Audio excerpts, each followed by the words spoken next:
France Bleu Gare Lozère. Suite de notre entretien ce matin avec le grand invité de la rédaction de France Bleu Gare Lozère, c'est le maire Jean-Paul Fournier qui est avec nous ce matin, Jérôme Plédy. Monsieur le maire, vous nous avez dit toujours réfléchir à votre éventuelle candidature en 2020, mais on sent bien que vous avez envie d'en découdre. Alors parlons de ce qui fait l'actualité nîmoise.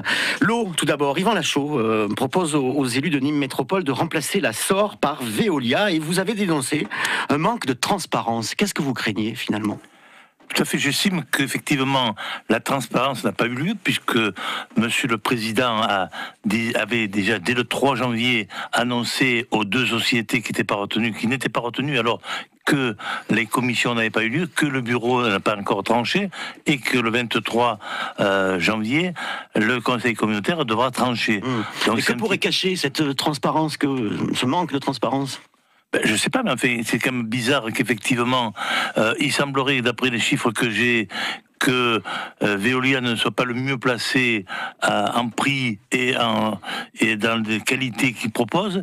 Donc on a reçu le document hier soir, on va le disséquer. Oui, 500 pages, hein, c'est dur à lire. Donc ça sera dur à digérer, mais enfin on va le faire. Yvan Lachaud parle d'une baisse du prix de l'eau de 15%, 10 millions d'euros d'économies par an pendant 8 ans. Vous n'y croyez pas ? J'y crois pas du tout, parce qu'effectivement, depuis qu'il fait des annonces comme ça, aussi bien sur le transport que maintenant sur l'eau, c'est souvent du vent qu'il fait, puis finalement, c'est des écrans de fumée. Ce truc-là, on attend de voir, puisqu'effectivement, les autres candidats étaient à peu près sur le même tarif, sur le même prix. Alors pourquoi Veolia, pourquoi pas SOR ou pourquoi pas Suez ? C'est la question que je peux me poser. Le vote aura lieu le 23 janvier. Est-ce que les élus, les Républicains, dont vous faites partie, que vous dirigez aussi en quelque sorte, vont voter contre cette délibération ? La décision n'est pas encore prise. Effectivement, on va étudier le dossier que j'ai reçu hier soir. Donc après étude, je suis pas président du groupe. Moi, on verra avec les autres élus ce qu'il y a de faire tout de même. On verra ce qu'il y a lieu de faire, mais enfin, a priori, il n'y a pas de consigne pour l'instant, donc on va un petit peu y réfléchir. La première partie de la ligne T2 du Trambus débute, les travaux débutent en tout cas. Vous avez donné les autorisations pour les travaux, parce que là encore, on sent poindre derrière cette affaire votre position à Yvan Lachaud. Est-ce que vous allez faciliter le travail de Nîmes Métropole pour que ces travaux se réalisent dans de bonnes conditions ? Chaque fois que ça sera possible, ça sera fait, effectivement. Après, peut-être qu'il y a des circuits qui sont plus compliqués, notamment la rue du Cirque Romain fermée 3 semaines, 1 mois et demi. Ça, c'est pas possible, donc on va y réfléchir. Et puis après, on verra, parce que cette ligne, c'est moi qui l'ai initiée quand j'étais président, je le rappelle. Donc, c'est bon de le rappeler aussi. Donc, il n'y a pas de problème sur la ligne. Une ligne qui va de l'hôpital Carrémont jusqu'à la gare, pour la première partie en tout cas, ensuite jusqu'à Courbessac. Est-ce que vous êtes d'accord sur le tracé qui a été maintenant mis en place par Nîmes Métropole ? Ben oui, sur le tracé, on en avait discuté ensemble. Donc, c'est quelque chose que j'avais déjà prévu, moi, sur ma mandature. Donc, sur le tracé, pourquoi pas. Mais enfin, il va falloir quand même y travailler, parce qu'il y a des secteurs où ça passe pas très bien. Il y a des secteurs où c'est un petit peu étroit, notamment sur le boulevard Talabot et sur la route d'Avignon. Donc là, il va falloir un petit peu y retravailler, sûrement. En tout cas, vous y croyez à l'avenir de ces transports en commun, la ligne T1 que vous avez vous-même construite, cette ligne T2 que vous avez initiée. Vous pensez qu'un jour ça va marcher, parce que la voiture reste un véritable problème dans une ville comme Nîmes ? De plus en plus, je crois que les gens auront besoin de prendre des transports en commun, parce qu'effectivement, la voiture est compliquée en centre-ville. On a enlevé des places de parking. On a donc situé des secteurs plus arrêtés pour ne plus conduire en ville, pour ne plus stationner et pour ne plus circuler. Donc je pense qu'effectivement, avec des parkings relais pour laisser les voitures à l'extérieur, et on pourra effectivement, je pense que c'est l'avenir pour toutes les villes, c'est le transport en commun. Et redynamiser ce centre-ville, ça c'est aussi un problème important pour une ville comme Nîmes. On le sent se désertifier tout de même, notamment en ce qui concerne les commerces. Vous allez engager un chargé de mission pour redynamiser ce centre-ville. Quel va être son rôle ? Comment vous envisagez ça ? Écoutez, il va avoir son but, ça va être de rencontrer les commerçants, de faire la démarche de savoir ce qu'ils souhaitent, ce qu'on a fait déjà pour les parkings, puisqu'effectivement, on a soulagé les parkings le samedi après-midi, les parkings de surface sont gratuits, donc effectivement, ça a l'air d'avoir plu aux commerçants, on va continuer dans ce sens. Et ça coûte de l'argent, plusieurs millions d'euros pour la ville. Ça coûte très cher, effectivement. C'est cette mise en place de la gratuité des transports le samedi, ça a l'air de rien comme ça, mais ça coûte de l'argent. Donc vous pensez que l'investissement en vaut la peine ?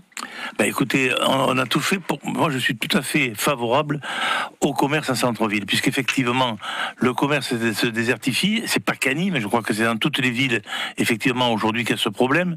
Donc, il faut à tout prix arrêter cette démarche et puis le freiner un petit peu ce départ des commerces centre-ville.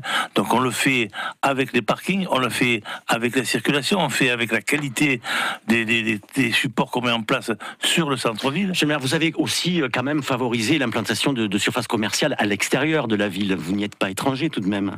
Pratiquement pas. Moi, j'ai lancé simplement Family Village, puis après le reste, c'est pas moi qui ai fait ça. Hein. Bon, je crois que le casino, c'était déjà parti quand je suis arrivé. Et au contraire, on a refusé l'extension du casino il y a pas longtemps, puisqu'effectivement, il voulait faire s'étendre sur la partie qui restait libre en terrain. Donc, je l'ai refusé.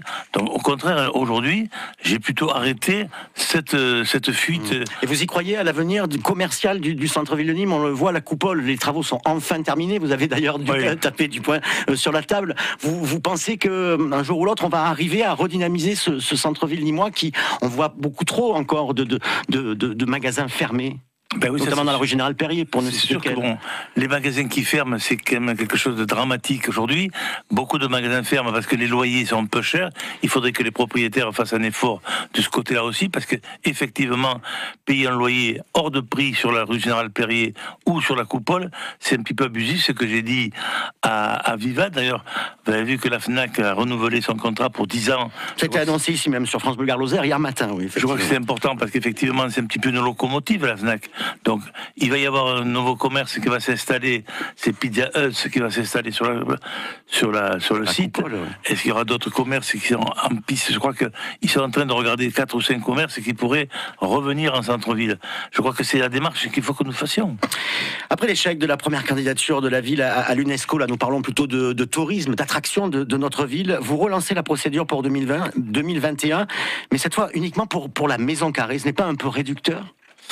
Écoutez, c'est l'ICOMOS qui nous a dirigé vers cette candidature, qui nous a dit que la Maison Carrée était un temple unique au monde de par son architecture et de par son emplacement. Donc on a décidé de faire une candidature sur la Maison Carrée. Ça pourra être après, on est en train de préparer le dossier. J'ai pris un rendez-vous avec le ministre Franck Riester pour lui présenter ma candidature, pour qu'elle soit soutenue par l'État français. Et puis après, on verra ce qui se passe. S'il faut l'élargir, moi je suis pas contre l'élargir, mais enfin, aujourd'hui, c'est la Maison Carrée. Après la déception, effectivement, de Bahreïn, où on a été recalé, on a été repositionné pour l'avenir, mais enfin bon, je crois qu'effectivement, la Maison Carrée peut être un bon support. Jean-Paul Fournier, quand vous voyez le succès que rencontre le musée de l'Humanité, c'était un des grands projets de votre dernière campagne, est-ce que vous êtes satisfait de voir que ce musée fonctionne et attire beaucoup de visiteurs? Mais je suis satisfait à double raison, puisqu'effectivement on avait prévu 150 000 visiteurs par an, alors que là on les a déjà obtenus au bout de 6 mois. Je crois qu'effectivement c'est un grand succès. Plus personne ne contredit cette démarche. Effectivement, tout le monde maintenant se réjouit de la qualité de ce qui est présenté dans ce musée. Jean-Paul Fournier, invité spécial depuis 8h moins 10 de France Bleu Gard-Lozère. Merci d'être venu ici dans le studio de France Bleu Gard-Lozère, et on retiendra donc que vous n'êtes toujours pas candidat officiellement, en tout cas, à votre succession à la mairie de Nîmes, mais que vous avez toujours des projets en tête. Merci monsieur le maire. Merci à vous. Invité. Bonne soirée.